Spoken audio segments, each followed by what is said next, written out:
இந்த புதிய கல்விக் கொள்கையை மாற்றி ஏதாவது ஒரு இந்திய மொழியை கற்றுக்கொள்வதா சொல்றாங்க. இந்த மும்மொழி கொள்கை என்ன பிரச்சனை? பயிற்சி மொழியாக தமிழ் முதல் வகுப்பிலிருந்து 5வது மொழி பயிற்சி மொழியாக சொல்கிறாங்க. இளம் வகுப்பில் சொன்னது முதல் யாருக்கு தெரியுமா? மகாத்மா காந்தி அவர்கள். மும்மொழி கொள்கை வேண்டாம் என்று சொன்னால் நான் முதலமைச்சர் ஸ்டாலின் அவர்களை கேட்கின்றேன், தமிழ் பயிற்சி மொழியாக இருக்கக்கூடாது தைரியமாக சொல்லுங்க பார்க்கலாம். இளைஞர் என்ற சமூகத்தில் இன்னொரு சார் யாருக்கு தெரியவில்லை.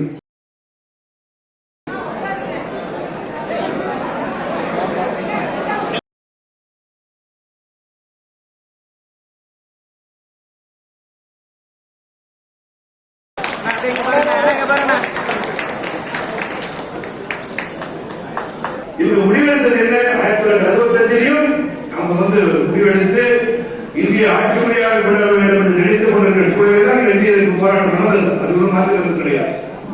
ஆனா அப்ப இந்தி தான் ஒரு கட்டாய மொழியாக வர வேண்டும் நினைத்ததை இந்த புதிய கல்விக் கொள்கையை மாற்றி ஏதாவது ஒரு இந்திய மொழியை கற்றுக்கொள்வதா சொல்றாங்க. இப்ப இந்த மும்மொழி கொள்கை என்ன பிரச்சனை? இவர்கள் எல்லாரும் பேசிட்டாங்க. ஏதாவது ஒரு பயிற்சி மொழியாக தமிழ் முதல் வகுப்பிலிருந்து 5வது மொழி பயிற்சி மொழியாக சொல்கிறார்கள்.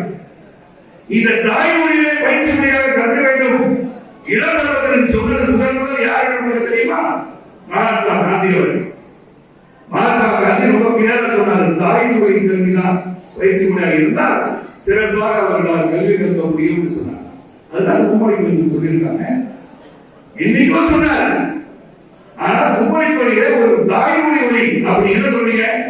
மும்மொழி கொள்கை வேண்டாம் என்று சொன்னால் நான் முதலமைச்சர் ஸ்டாலின் அவர்களை கேட்கின்றேன், தமிழ் பயிற்சி மொழியாக இருக்கக்கூடாது தைரியமாக சொல்லுங்க பார்க்கலாம்.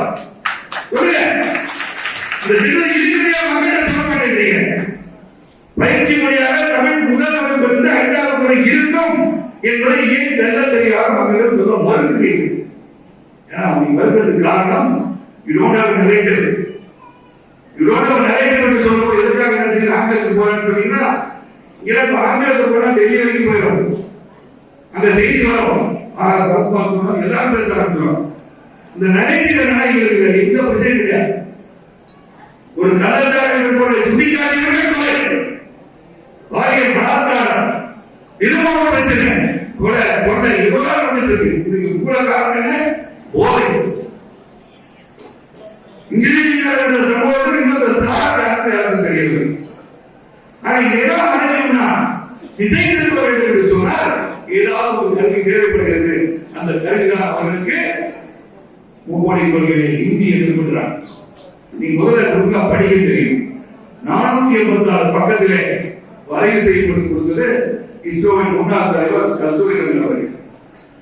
கிட்டத்தட்ட 2 லட்சம் கடிதங்கள் வந்திருக்கின்ற கிராமப்புறங்களிலிருந்து 2 லட்சம் கடிதங்கள் வைத்து வைத்திருக்கிறேன். 6600 நகர பஞ்சாயத்துகள் கேள்வி கேட்கப்பட்டிருக்கிறது. 2 லட்சம் பேர் முதலே எல்லா திசைகளிலும் அவர்கள் கருத்துக்கள் வந்திருக்கின்றன. இவர் கருத்துக்கள் கேட்ட பிறகுதான் இந்த வரைவு கொடுக்கப்பட்டது. அதன் பிறகு அமலாக்கம் வருகிறது. 2029 நீங்க என்ன பண்ணாங்க? அதுல பிஎம்சி நாங்க இன்க்ளூட் பண்றோம் அப்படின்னு சொன்னோம். 2016 சிறப்பு. அதுக்கப்புறம் பிஎம்சி திட்டம் வருகிறது. இந்த 4 திட்டத்திற்கும் உள்ளடக்கி உங்களுக்கு நான் விதிவிலக்கு சொன்னாங்க. இந்த 4 திட்டம் உள்ளடக்கி அது ஒன்று ஆங்கிலம், தமிழ் பயிற்சி கல்வி, ஆங்கிலம். அதன் பிறகு ஏதாவது இந்திய மொழியை கற்றுக்கொள்ள வேண்டும் என்று சொல்லி அனுப்பிய அந்த கடிதத்திற்கு இங்கிருந்த அதிகாரி ஒப்புக்கொள்கிறோம் என்று கையெழுத்து கொடுத்துவிட்டு அவன் நிதி கொடுக்க ஆரம்பிச்ச நாங்கள் செயல்படுத்த மாட்டோம் என்று சொன்னா சாதாரண விஷயம். ஒரு வேலைக்காக பணம் கொடுக்கிறீங்க. அந்த வேலையை செய்யாட்டி நீங்க பணம் கொடுப்பீங்களா? முடிக்கிறேன்னு சொன்னீங்களா? முடிச்சியா? முடியல இல்ல அப்புறம் எது கொடுத்து பணம் கொடுக்கணும்னு கேட்போம். நீ முடி பணம் தர சிம்பிள் ஃபார்முலா. அது எப்படி பண்ணுறது? You promise something, you never get the promise and so you are doing. மக்களுக்கு சொல்லுங்க, மக்களுக்கு சொல்லுங்க, அந்த உண்மையை சொல்லுங்க. பணம் கொடுக்குற நிதி கொடுக்குற என்ன நிதி கொடுக்குற?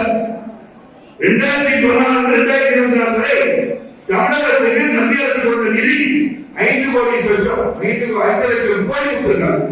இதே தமிழக அரசு 1,51,00,000 இன்னொரு ஆளுக்கு அவருக்கு இருக்கும் அவர்களுடைய அவங்க வித்தியாசத்தை தோழர்கள் தமிழகம் கொடுக்கப்பட்ட 5 லட்சம் கோடி பணத்தை நீங்கள் என்ன செய்கிறீர்கள்? அது நடக்குது. அது கொடுக்க மாட்டீங்க.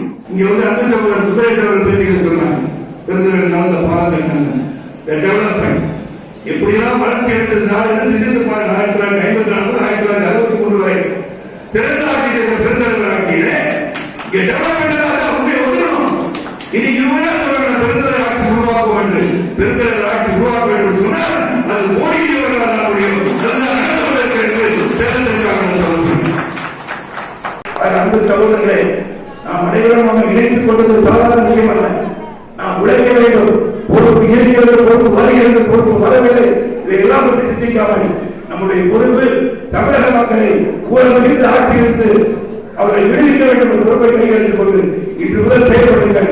நாளை நமதே 2026 பாரதிய ஜனதா ஆட்சி பலர எல்லாம்